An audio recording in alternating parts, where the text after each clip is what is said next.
박PD 황배우님 안녕하세요. 세움TV 구독자분들에게 간단한 자기소개 부탁드립니다. 네, 안녕하세요. 일상회복과 사회복귀를 돕는 사회적 기업이고요. 박PD와 황배우, 저는 공동대표 박지연입니다. 네, 안녕하세요. 박PD와 황배우의 황서윤입니다. 네, 저희 둘 다 암 생존자이고요. 당사자성을 가지고 암 경험자분들의 일상 회복과 사회복귀를 위한 사회적 기업을 창업을 해서 지금 같이 운영을 하고 있습니다. 네, 귀한 발걸음 감사드리고요. 어떻게 또 세움과 인연이 되셨는지 소개시켜 주시면 감사하겠습니다. 저희가 2020년도에 한국서부발전이랑 한국사회복지협의회에서 이제 주최를 하신 대한민국 체인지메이커를 감사하게도 문화혁신 부분으로 수상을 했어요. 그때 저희가 2회였는데 이제 우리 세움의 이경림 대표님께서는 1회에 또 수상을 하셨어요. 그래서 감사하게도 저희가 작년 7월 달에 같이 우리 선배님과 함께 유럽으로 해외 연수를 떠났는데 그때 이제 그 유럽의 사회적 경제라든지 그런 부분에 대해서 공부를 막 많이 했었어요. 그때 한 열흘 정도 같이 이제 대표님과 동행을 하면서 정말 이 세움이 얼마나 대단한 일을 하고 있고 그런 대표님께 정말 배울 점이 많겠다라고 생각을 했는데 이렇게 또 감사하게도 대표님께서 초대를 해주셔가지고 바로 달려왔습니다. 네.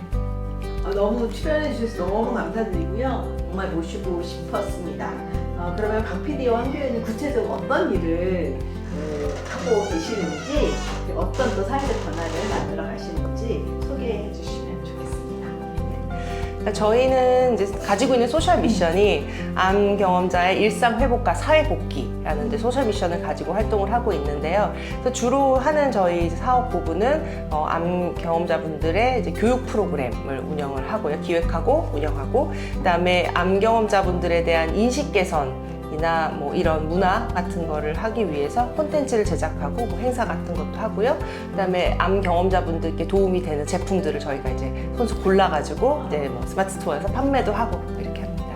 암 경험자라고 말씀하시는데 또 암 생존자라고도 하잖아요. 경험자라고 하는 것과 생존자라고 표현하는 특별히 다른 어떤 의미나 있을까요? 암 생존자라는 그 표현은요, 이제 의료진 분들이 많이 사용을 하세요. 이제 외국에서 이제 암 환자분들을 이제 그 영어로 번역하다 보니까 생존이라는 단어를 쓰시긴 하는데, 생존자라는 단어가 되게 멋진 영웅과 같은 이제 멋진 단어이긴 한데요. 이제 번역상의 그 이유로 조금 생존이라는 단어를 직접 경험하신 암 경험자분들은 조금 원하지 않은 부분이 있어요. 그래서 아직까지는 경험자, 완치자, 극복자, 암 환자에 대한 그 정확한 암 치료 이후에 대한 그 용어가 아직 명확하진 않은데요. 저희가 많은 암 경험자분들과 이제 소통을 하다 보니까 경험이라는 경험자라는 용어를 좀 사용하고 있습니다. 네. 저도 이제 암 경험자라고 부르도록 하도록 하겠습니다. 그 암 경험자의 건강한 사회복귀가 이제 미션이라고 얘기하셨는데 그 회사 이름이 또 되게 독특한 것 같아요. 그래서 그 특별히 박PD와 황배우로 이름을 회사 이름을 정한 이유가 있을까요? 저희가 그 암 환자의 일상 회복과 사회 복귀에 대한 그 회사를 처음부터 설립을 하려고 했던 건 아니었어요. 근데 저희 자체가 이제 암 경험이었고, 암 경험자였고, 뭔가 그 사회로서 그 암 환자가 가지고 있는 편견과 인식을 개선하는데 뭔가 해보자라고 해서 시작은 사실은 이제 저희가 팟캐스트 방송부터 시작을 했거든요. 근데 팟캐스트 방송에서는 이제 박PD 전직 제가 박PD였고, 전직 배우셨고, 그래서 그냥 박PD와 황배우의 내가 암이라니. 그러니까 암 경험자분들이 암 진단 받으면 왜 내가 암에 걸렸지? 왜라는 거를 많이 하시면서 내가 암이라니 하고 절망을 하시는 경우가 많은데, 그래서 저희가 이 회사 이름을 지으려고 한 1000개 넘은 거를 막 적어봤어요. 네, 지구별 소풍, 옹이부터 해고 되게 다양한 거를 했는데 너무 지치더라고요. 네, 그래서 그냥 우리 둘이 전직 했던 걸로 그냥 PD와 배우 우리가 잘하는 걸로 해보자. 그래서 그냥 박PD와 황배우가 됐습니다. 다른 또 이유가 있나요, 대표님? 어떻게 PD와 배우를 저희가 어떻게 만났는지 많이 궁금해 하시더라고요. 그러니까 저희가 2008년도에 뮤지컬에서 처음 만났었어요. 그래서 그때 PD님이셨고, 그때 제가 이제 막내 배우로 활동을 했었는데, 그때도 이제 되게 잘 챙겨주셨었어요. 그래서 친하게 이제 지내다가, 그리고 이제 제가 이제 암에 걸렸고, 그래서 이제 그 페이스북에다가 암 걸렸다고 이제 암밍아웃을 했는데 그때 보시고 댓글을 이제 달아주셨던 거예요. 나도 압니다라고.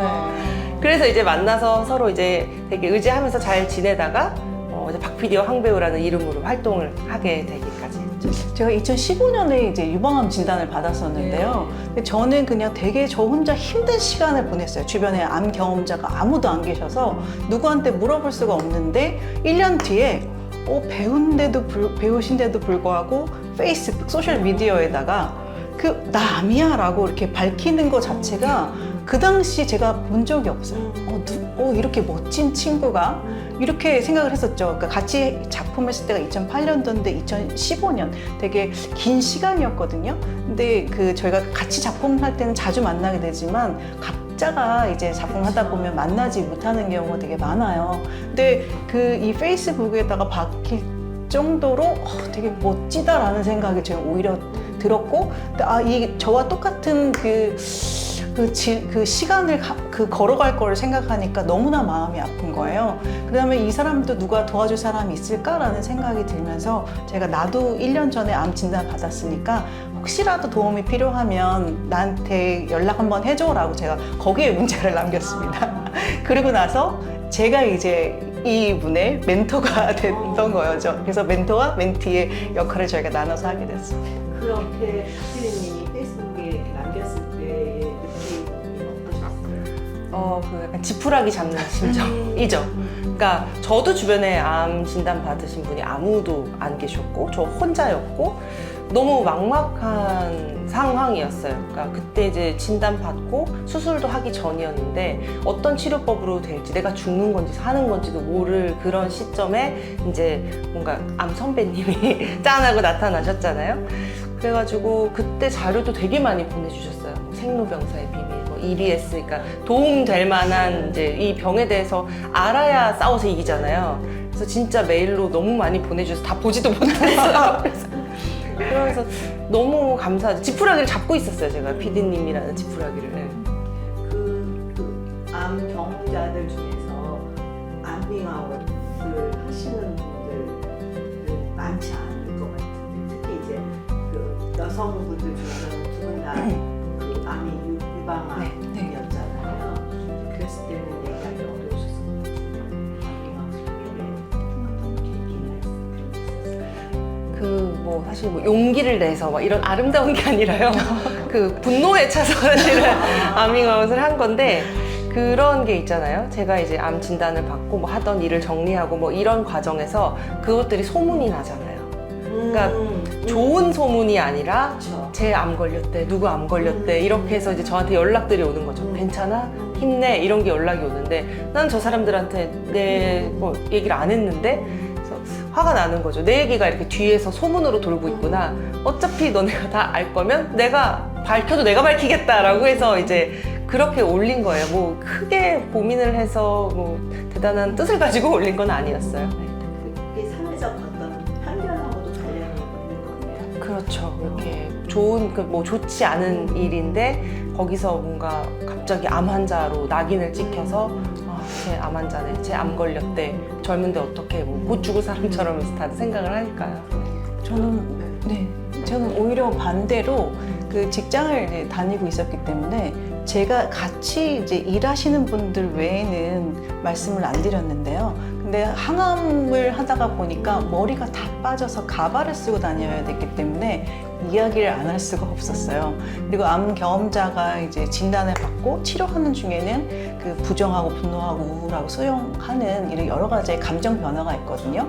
근데 암 진단 받고 항암을 하는 동안에 사람들과 계속 일을 하다가 보니까 저도 모르게 분노가 치밀어 오르고 어느 순간에는 우울하고 이런 거예요. 근데 같이 일하다가 보면은 동료들한테 그런 얘기를 안 할 수가 없어서 내가 화를 내는 게 아니라 나도 이 약에 의해서 어쩔 수 없이 감정 변화가 있기 때문에 그래서 자꾸 주변 분들한테 이야기를 하게 됐었던 거예요. 근데 대중의 얘기 많은 사람들에게는 내가 암 환자야라고 굳이 얘기하고 싶지는 않았었던 것 같고요. 그러다가 제가 이제 주변 분들에게 어떤 분에게 같이 식사 한번 하시죠 라고 말씀을 드렸는데 내가 왜 암 환자랑 밥을 먹어야 되냐라는 이렇게 얘기를 하시는 분들도 있어서 아 내가 암 환자라는 얘기를 이렇게 주변에다 하고 다니면 안 되겠다. 그때는 이제 황 대표님을 만나기 전에 이런 일이었었어요. 그래서 대외적으로 암 환자에 대한 인식과 편견이 그렇구나라는 생각을 제가 그때 들었었습니다. 직접 이제 경험을 하시면서 더 느꼈던 것들을 통해서 이제 암 환자들의 일상 회복과 건강을 지원하기 위해서 생기셨고 그래서 사회적 기업까지 만드셨다고 들었는데 그 과정을 알려주시겠어요? 기후가 저희가 만나서 처음 이제 뭐 얘기를 하고 이랬을 때 창업할 생각은 전혀 없었어요. 네. 그래서 이제 처음 같이 했던 프로젝트가 팟캐스트였는데 그때 당시에 이 암에 대해서 이야기를 하는 그런 매체들이나 콘텐츠들이 거의 의사 선생님들이 주로 이제 얘기를 하셨는데 저희가 듣기엔 너무 재미가 없고 어려운 거예요.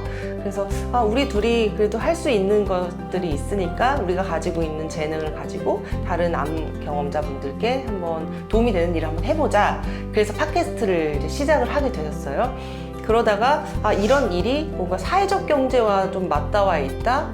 그래서 사회적 경제에 대한 이제 교육들을 조금 받으러 다니면서 사회적 기업가 육성 사업에 이제 선정이 돼서 거기서 이제 법인을 설립해서 거기서부터 이제 같이 그 지원금으로 저희가 뮤지컬도 만들고 그렇게 해서 이제 예비 사회적 기업으로 지정이 되고 그다음에 작년 네. 2023년에 사회적 기업으로 인정을 우와. 네. 축하드립니다.